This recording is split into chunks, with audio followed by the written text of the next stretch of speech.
តាមទៅផ្សារគេសួរថាអ្នកណាអូគាត់ជាក្មួយដល់ផ្ទះយាយជន់ក៏តាស្រែកឡឡចៅយំរងមួយអាវ៉ាកុំយំខ្មាស់គេអ្នកប្រឡាញ់តាទេចៅអើយកុំព្រួយកាលពីកំឡុង25ចូលចិត្តតែញ៉ាំជើងមាន់ស្រួយស្រួយតាំងពី60ប្រែចូលចិត្តញ៉ាំតែបងអែមចាហួយ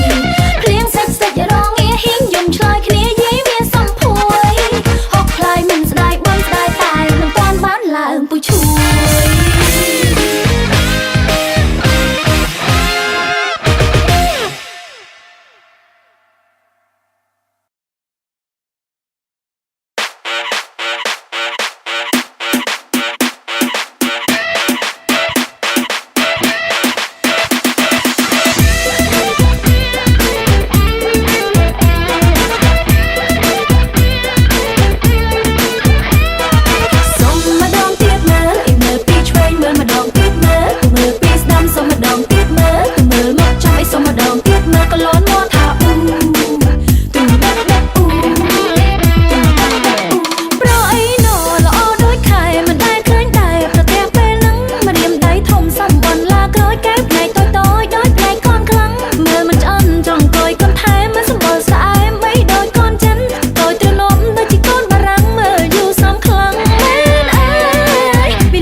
ចិត្តនឹងវាស្នា